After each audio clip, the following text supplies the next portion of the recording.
से पीछे जो लोग बैठे हुए हैं, मीडिया वालों से मैं दरखास्त करता हूं कि अगर वो प्लेटफॉर्म के ऊपर चढ़ गए और बाकी के लोग वहां से हट जाए।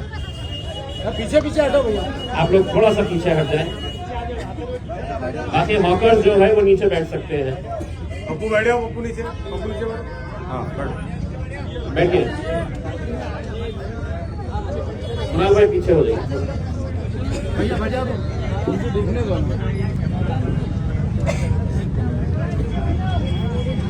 देखिए, मुझे ये बताया गया था कि इस शहर के अंदर कई 100 ऐसे हाथ गाड़ी वाले हैं जो टोकरी में अपना कारोबार करते हैं, जो रास्ते के ऊपर बैठ के कारोबार करते हैं। मेरे जितने भी जिम्मेदारान पिछले कई दिनों से आप लोगों की लड़ाई लड़ रहे हैं, एक बात अच्छी तरह से समझ ले, ये लड़ाई अगर आपकी है तो इसका नेतृत्व आपको करना है। हम आपको सिर्फ पीछे से ताकत देने वाले हैं। अगर आप तकलीफ में है और आप ये उम्मीद कर रहे हैं कि साहब हमारी लड़ाई जो है वो नासिर सिद्दीकी लड़ेगा और मैं धूप के वक्त में जाके आराम करूंगा, तो ऐसा मुमकिन नहीं हो सकता है। जब रास्ते के ऊपर उतरना है तो पूरी ताकत के साथ उतरना है। जब लड़ाई लड़ना है किसी एक मुद्दे के लिए तो पूरी ताकत के साथ लड़ना है। आज महानगर पालिका के सामने ये जो आंदोलन रखा गया है, ये 2 दिन पहले मुझे बताया गया था कि क्रांति चौक से हाथ गाड़ी का एक मोर्चा निकाला जाएगा और महानगर पालिका तक आएगा। लेकिन नासिर भाई ने मुझे बताया कि पुलिस ने परवानगी नहीं दी। परवानगी इसलिए नहीं दी कि देश के उपराष्ट्रपति धनखड़ साहब यहां पर आने वाले थे, मुख्यमंत्री साहब यहां पर आने वाले थे, इसीलिए आपको इजाजत नहीं मिली। मैं पुलिस डिपार्टमेंट से यह कहना चाहता हूं कि इस देश के अंदर जीने का अधिकार जितना धनखड़ साहब को है और देवेंद्र फडणवीस साहब को है, उतना ही अधिकार ये कामगारों को है, ये फल फूल बेचने वालों को। ये मरे चलेगा, ये लाठियां खाए चलेगा, लेकिन धनखड़ साहब आ रहे हैं तो हमने ये आंदोलन नहीं करना चाहिए। ये तो शुक्र है मैं मुंबई में था, वरना रैली क्रांति चौक से यहां नहीं आती, धनखड़ साहब को पकड़ने के लिए जाती, देवेंद्र फडणवीस साहब के पास जाती। क्योंकि ये लड़ाई जो है ये कानून और गैर कानून की लड़ाई है। हमें यहां पर बैठने की जरूरत ही नहीं है अगर महानगर पालिका पूरी ईमानदारी के साथ कायदे की चौकट में रहकर काम करे। कहां है कानून की किताब? शोएब साहब, किताब दे दो, बोलना उनके पास ही।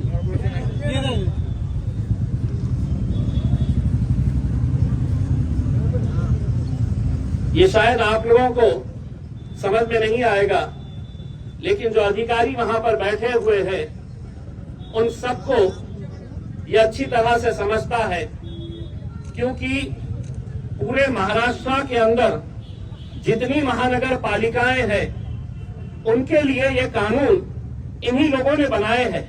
न ये आपने बनाए हैं, न हमने बनाए हैं। और इसमें आपको ताज्जुब होगा कि ये कानून के अंदर जो सबसे पहला कानून जो बनाया गया है, सबसे पहला कानून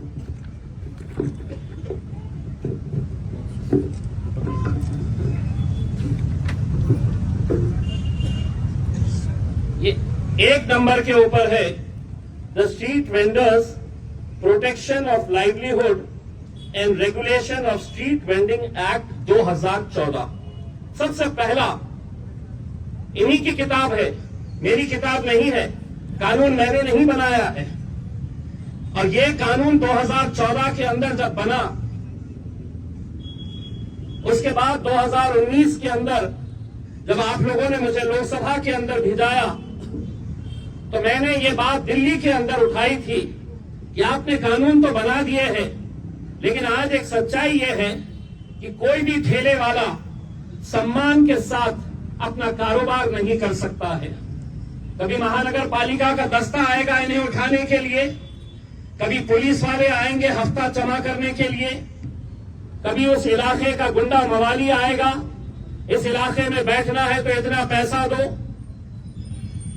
अगर कानून बना है तो क्या वजह है कि आज उसी कानून के तहत इस शहर के अंदर जितने हॉकर जोन होना चाहिए वो हॉकर जोन नहीं बनाए गए। 14,000 से ज्यादा, जिस तरीके से नासिर साहब ने बताया है, हॉकर्स का रजिस्ट्रेशन हुआ है। क्या आप लोग उसके अंदर हैं? मैं आपको बताता हूं, यहां के अधिकारी और आपका जो ठेका लेने वाले आपके नेता है, इन लोगों ने अलग अलग नाम से रजिस्ट्रेशन करवाया है। क्यों? कि सरकार ने इसी कानून के तहत प्रधानमंत्री स्वनिधि योजना जो बनाई कि ये गरीब है, एक टोकरी के अंदर ये मौशी अपना कारोबार कर रही है, ये कारोबार अगर बढ़ाना है तो सरकार ने पहले इसे 15,000 रुपये लोन देने का तय किया उस स्कीम के जरिए। वो 15,000 रुपये ये वापस करती है तो और ज्यादा इसे लोन दिया जाएगा। ऐसा करते करते 50,000 रुपये तक का लोन ये हाथ गाड़ी वाले, ये टोकरे में, ये रास्ते के ऊपर बैठने वाले जो कारोबारी है, उनके लिए ये सरकार ने ये स्कीम निकाली।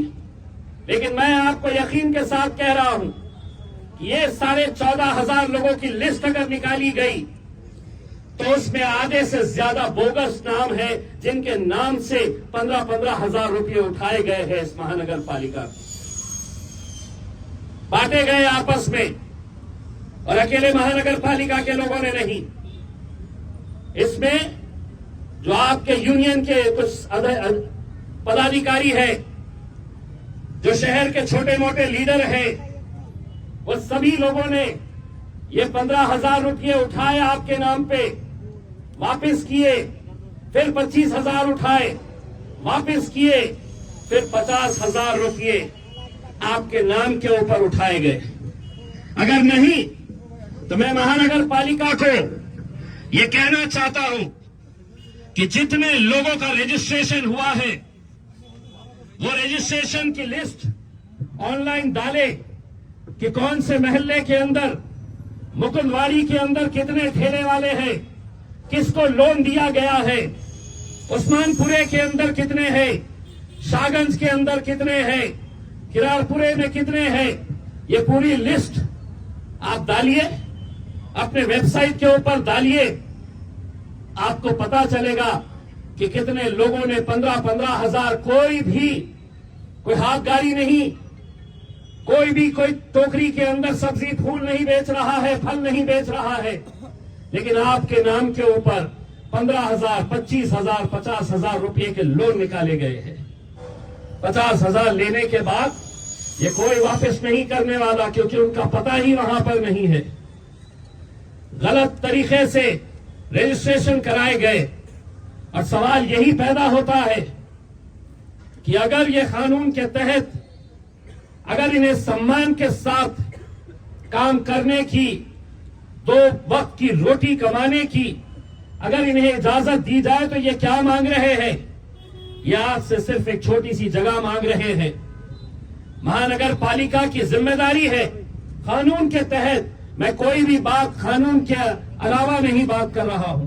कानून के अंदर यह प्रावधान है कि हर मोहल्ले के अंदर हॉकर जोन होना चाहिए, हर एक को लाइसेंस देना चाहिए, आई कार्ड देना चाहिए। वो आई कार्ड से पता चलेगा कि कौन कहां पर बैठा हुआ है, किसका कौन सा इलाका है। लेकिन क्या यह सच्चाई नहीं है कि जो आ रहा है आपको उठाकर लेकर जा रहा है? मुझे बताया गया है कि हरसूल में किसी एक मुकाम के ऊपर जो जब्त करी हुई हाथ गाड़ियां हैं, कितनी हाथ गाड़ियां और जो वजन करने वाले कांटे होते हैं, कितने सारे हरसूल के अंदर पड़े हुए हैं। मैं मेरे तमाम जिम्मेदारों से ये कहना चाहूंगा, अगर इनकी मदद करना है तो प्रशासन को 8 दिन का समय दीजिए। एक एक गाड़ी इन्हें वापस मिलनी चाहिए, एक एक कांटा इन्हें वापस मिलना चाहिए। ये लड़ाई आप लोगों को, हम सबको मिलकर लड़नी है। आप बिल्कुल सही बात है, यहां पर बोलने वालों ने बताया है कि महानगर पालिका के अंदर सब कुछ अच्छा है, ऐसा नहीं है।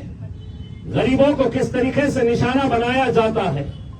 कुछ दिन पहले एक अखबार के अंदर महानगर पालिका की तरफ से एक नोटिस आई, जिन जिन लोगों का टैक्स 1 लाख रुपए तक का नहीं भरा हुआ है, 1 लाख जिसका नहीं भरा है, उनकी प्रॉपर्टी जब्त की गई है। 1 लाख जिसका नहीं भरा गया है, ऐसे 32 लोगों की प्रॉपर्टी जब्त करके उसकी नीलामी करने की नोटिस महानगर पालिका ने दी। 1 लाख रुपया मैंने महानगर पालिका को लिखित के अंदर दिया हूं।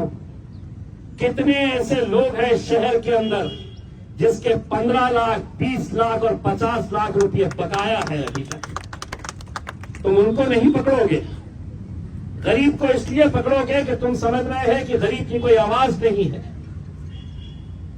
लिखित के अंदर देने के बावजूद कि किस इलाके के अंदर किसके 15 लाख रुपए बचे हुए हैं, किसके 10 लाख रुपए बचे हुए हैं, क्या उनके लिए कानून अलग है?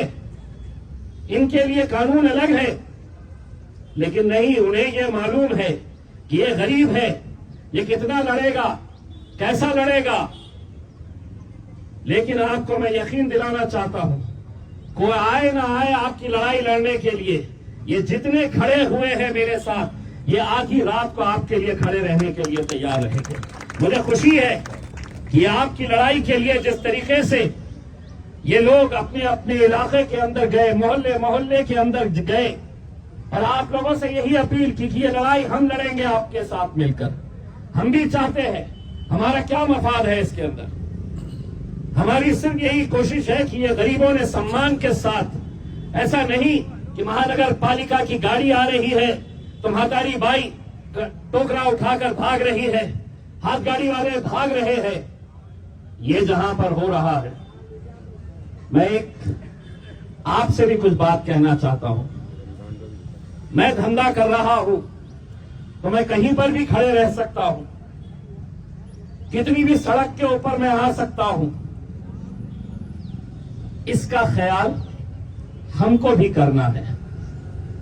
हमको भी ये बात सोचनी है कि जहां पर हम दीवार को लगकर अगर हम खड़े रह सकते हैं, चाहे वो केले बेचिए, फूल बेचिए, फल बेचिए, सब्जी बेचिए, जो बेचना है, लेकिन क्या ये सच्चाई नहीं है कि कई ऐसे रास्ते हैं कि जहां पर रास्तों के ऊपर हाथगाड़ियां लगाई जा रही है।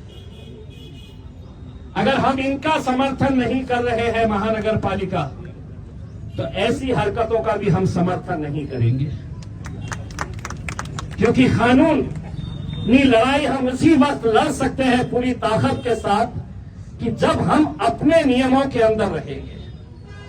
यकीनन आज इनके पास कोई भी उन्होंने हॉकर जोन नहीं तैयार किया है, इसीलिए ये डर डर के कारोबार आपको करना पड़ रहा है।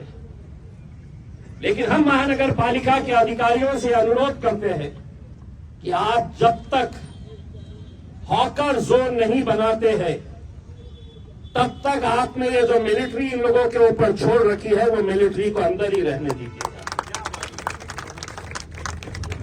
और अगर इसके बाद इस शहर के अंदर आप अगर सही जगह के ऊपर खड़े रहे, हम आएंगे लड़ने के लिए। अगर इसके बाद अगर ये मिलिट्री वाले किसी एक गाड़ी को भी पलटी किए, फल फूल सब्जी अगर जमीन पर फेंकी गई,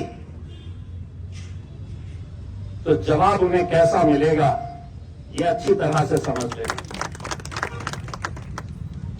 हम यकीनन कायदे कानून का पालन करना चाहते हैं, लेकिन हम लोगों को भी बड़ी जिम्मेदारी के साथ, हमें तो 2 वक्त की रोटी कमानी है, 2 वक्त का खाना हमें कहां से मिलता है।